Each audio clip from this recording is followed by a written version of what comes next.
Representanten Hansen lurte på om vi skulle ta alle enkeltsakene til behandling i Stortinget.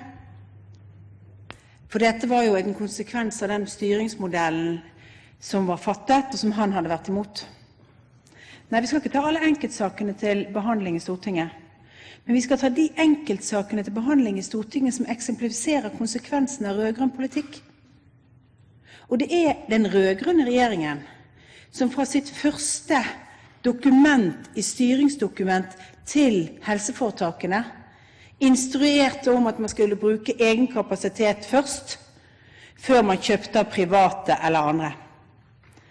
Som var uttrykket for den valgkampen som ble drevet i 2005 mot den såkalte privatiseringen.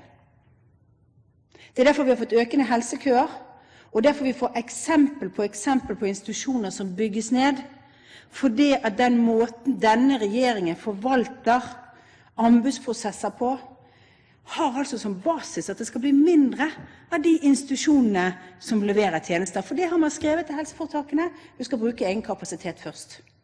Uansett om egen kapasitet er timesvis med kjøring for pårørende, som gjerne er gamle damer med eldre menn som er plassert inn i et av de mest grisgrendte strøkene våre i Sør-Norge på en institusjon. Det er relativt langt fra Skjåk til Gjøvik. Til og med jeg som bergenser har etter hvert oppdaget at det er lange avstander internt i dette landet.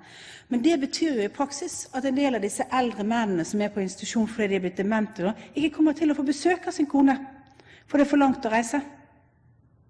Det er det menneskelige aspektet med dette.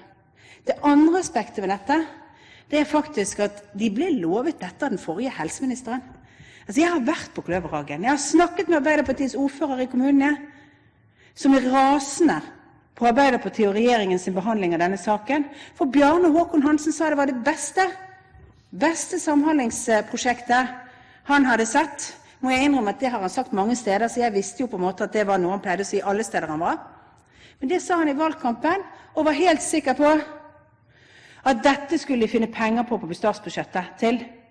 Men så valgte man altså å lage et statsbudsjett hvor man har flyttet vekk fra politisk styring pengene til samhandling over til bare en byråkratisk behandling i direktoratet. Dette er konsekvensen av politikken til de rødgrønne partiene. Dette må dere ta inn over dere. Dette har ikke noe med styringsprinsippene å gjøre. Det har med sånn blir det når man utøver allergi mot private løsninger, og når man lover og ikke holder det for å snakke pent i forhold til hva man reiser rundt omkring i en valgkamp og gjør.